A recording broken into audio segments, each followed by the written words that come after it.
how to deliver a verbal pitch. So first thing we just want to wrap our heads around is that pitching is storytelling. That's exactly what it is. You are the storyteller, right? But the thing about a successful pitch, whether written or verbal, is it needs to be clear, it needs to be succinct, and it needs to be, more than anything, effective. Okay. And hang on one sec. But we're talking about in-person and virtual pitching, and that's a little bit different. It still needs to be those things. Hang on. But it's a story selling skill, and that skill really needs to be developed. Sorry, I want to go back to this other slide. For some reason, I was having trouble moving them forward, because verbal pitching takes practice, and it takes a clear strategy, and it takes repetition. That's a really key ingredient to verbal pitching. And like I said, it is a story selling skill that you need to develop. You also want to understand how to pitch. Understanding how to pitch really gives you that clear and massive advantage, because it does bolster confidence, and you want that. Now, the verbal pitch is a lot like speed dating, right? You've got 10 minutes to make your best impression and then get the heck out of there, okay? And so if you go in knowing that that's what it's about, you can just take a deep breath and say, okay, I get this. I've just got a few minutes to make that connection, talk about what I want to share, and then onward we go. And it's totally okay if it doesn't work out well the first time. You're just really there to keep repeating and doing. And the more you do it, the better you're going to get at it. Because the goal is really to stand out and be memorable. That is the goal. The art of the verbal pitch, and really hear me when I say this, is knowing your story so well that you can talk about it easily. I touched on this a little bit earlier when we just began, but this is the secret sauce right here. Because if you don't know, you're the only one who can talk, who should be able to talk about your story so easily and with such fun and excitement, because you love the story, right? So keep that in mind as you're thinking about how to craft this verbal pitch that is easy for you to talk about. But most authors make the same error when they pitch, and that is that they don't know how to talk about their story in a way that's concise and in a way that's compelling. And therefore, the result is it's just simply hard to sell the story. Full stop, But not you, because you're going to learn right here, right now, how to become a real pro when it comes to pitching. You're going to get all the ingredients that you need.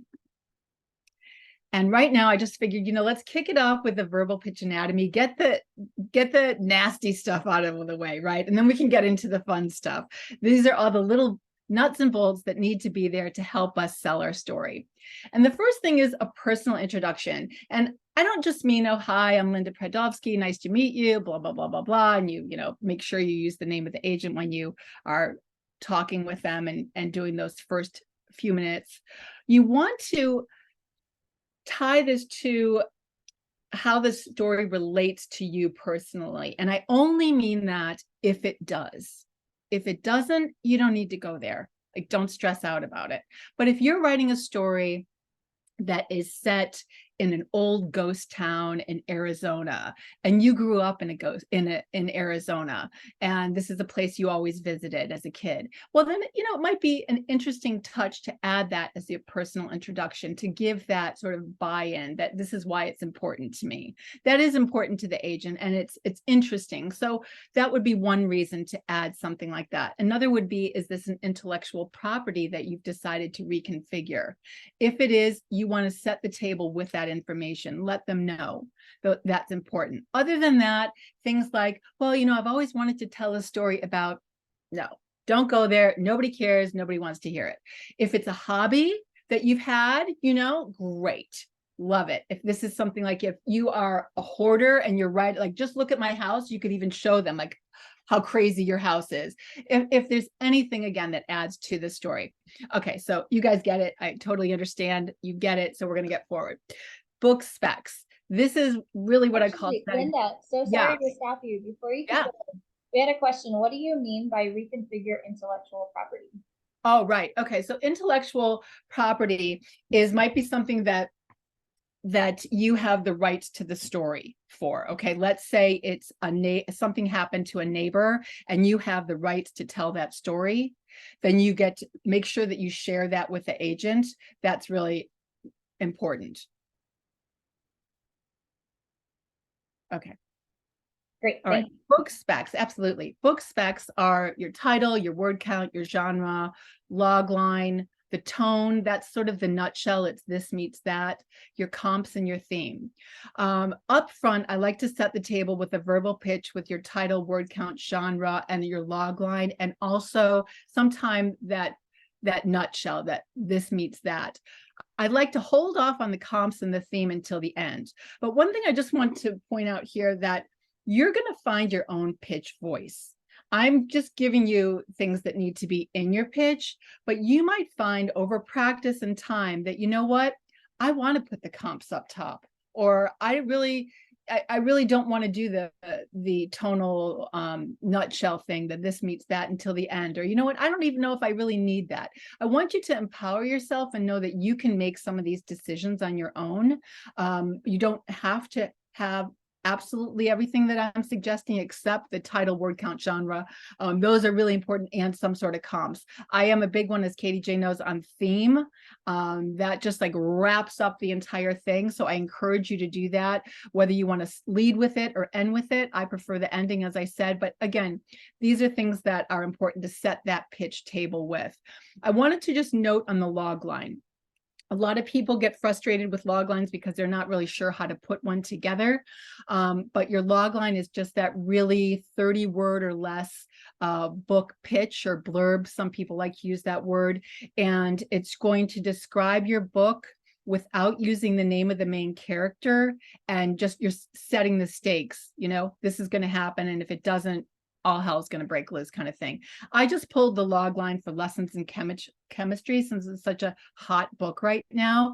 And you can find a million different versions of this online. And that's the other thing about log line, just to pause on that for a sec, is you can write 100 different log lines for your book. There isn't one perfect log line, but there has to be a really good log line. Okay, so you might decide, I'm going to use this one for, you know, my pitch for X, Y, and Z agent. But you know what? I sort of like this one, and I think it's going to land better with the agent. So I'm going to use this one instead. But here's the log line for Lessons in Chemistry, just to give you an idea. So after a frustrating failed academic career, a brilliant scientist who has the misfortune of being a woman in the 1950s finds success in an unlikely place as the host of a television cooking show. That's the log line. Okay. All right. Again, those are the specs that you want to include in your pitch. Okay, the world and the rules. If you're writing fantasy, sci-fi, I don't know, anything else that's got a world and rules, you also want to set the table with that, because the agent isn't going to know what the heck you're talking about if you don't define some order and how things are laid out in your world of your story. Okay, this isn't going to apply to everybody, certainly, but if there is a certain world and certain rules, you want to make sure that you also include that as well. Now, intro character, there's a couple of different things here with that character, and I separated it out from the actual story itself once you get into your story, because sometimes books have really big, larger than life characters, you know, and you can take a minute to talk about that character if you want to. If you feel like your main character needs to be especially introduced, you can do that. Otherwise, you can weave it into the book pitch, right?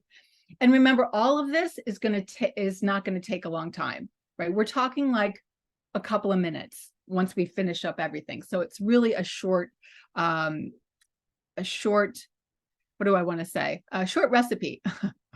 Okay. And then we get into the book pitch itself. And what do you want to talk about there? So this is your main story beats only. You're just introducing your novel's idea only. Think of it like the book summary that you see on the back of a book, right? You don't want to go beat by beat. This is not your synopsis. You're really going for full value here. And you want to stick to your protagonist's journey, the main conflicts, and what's at stake. Okay, and remember, I'm going to give you a couple of examples at the end, and you'll kind of see what I'm talking about. And all three of them are completely different. So just to give you an idea of how different these kind of book pitches can actually be. So if we think about it, we've got our intro, right? Our personal intro. Then we have our, what do we have? The book specs, right? The book specs, your title, your genre, your word count, all of that. Then you have the world, if you're going to be going there. And then you've got the book pitch itself. And then you've got the pitch wrap. This is where I really like to pull in the theme and the comps. I just think it's a nice button at the end of a pitch.